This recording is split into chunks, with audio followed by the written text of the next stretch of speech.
দর্শক আমরা এখন আছি ধানমন্ডির যে 32 নম্বর বাড়িটি রয়েছে সেই বাসভবনে কিন্তু আবার পুনরায় যে শিক্ষার্থী এবং জনসাধারণ যারা রয়েছে তারা কিন্তু আবার এই বাসভবনে কিন্তু ভাঙতে এসেছে এবং আমরা দেখতে পেয়েছি সন্ধ্যার পর থেকেই কিন্তু শিক্ষার্থী সহ এখানে যে আমজনতা রয়েছে তারা কিন্তু পুনরায় এই বাড়িতে ভাঙার জন্য কিন্তু বাসা থেকে হাতুড়ি এবং লোহাযন্ত্র অংশ কিন্তু নিয়ে এসেছে।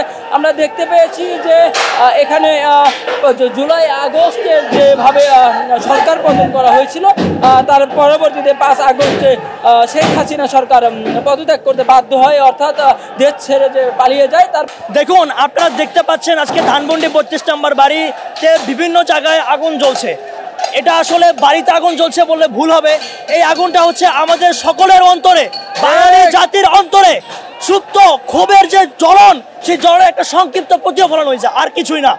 যদি এই ক্ষোভের সম্পূর্ণ বহিঃপ্রকাশ ঘটে তাহলে মুজিব কেন শেখ পরিবারে শুধুমাত্র বাংলা, ঢাকা, ধানমন্ডি, গোপালগঞ্জ শুধু দেশের মধ্যেই নয়, উপমহাদেশ নয়, পুরো বিশ্ব থেকে নিঃশেষ হয়ে যাবে দাদা।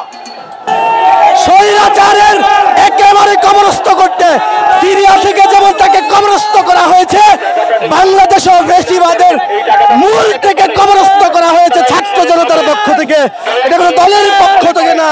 দেখছেন যে এই বাসভবনের পিছনে একটি যাদের পাঁচতলা একটি বিশিষ্ট যে ভবন রয়েছে সেই ভবনে কিন্তু 5 তলা এবং 4 তলায় কিন্তু আগুন ধরিয়ে দেওয়া হয়েছে এবং আমরা দেখছি আগুনের যে কালো যে ফুলকি সেটিও কিন্তু জানালা দিয়ে বের হয়ে যাচ্ছে এবং ধোঁয়ায় কিন্তু এই ভবনটি কিন্তু পুরোপুরিভাবে কিন্তু ছেয়ে গেছে।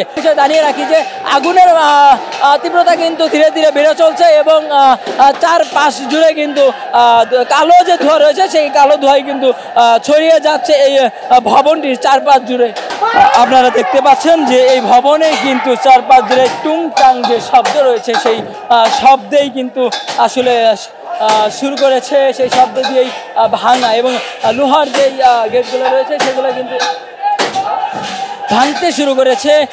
তারা ভেঙে কিন্তু অনেকেই নিয়ে যাচ্ছে, আবার অনেকেই কিন্তু এটি ভেঙে কিন্তু আবার আরেকটি জিনিস ভাঙার জন্য কিন্তু তারা চেষ্টা করছে এবং আমরা দেখতে পেয়েছি যে আজকে কিন্তু সেই গত যে জুলাই আগস্ট যে 5 তারিখে যে পতন হয়েছিল সেটি যে আনন্দ উল্লাস করেছিল সেইভাবে কিন্তু আবার পুনরায় কিন্তু তারা এভাবেই মেতে উঠেছে।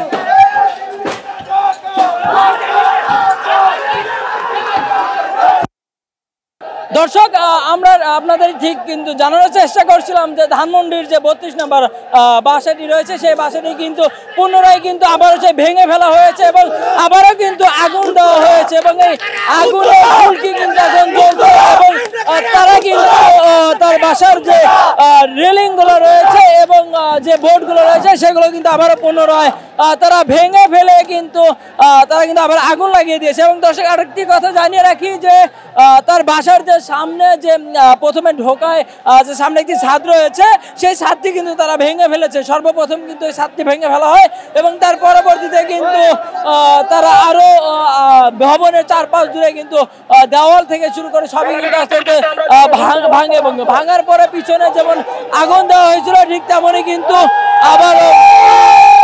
দর্শক আপনাদের কিন্তু সেই 32 নম্বরের সামনে থেকে কিন্তু সর্বশেষ যে তথ্য রয়েছে সেটি কিন্তু জানানোর জন্য কিন্তু আমরা এখানে ছিলাম। খবরের কাগজ, নিখাত, নির্ভীক, নিরপেক্ষ।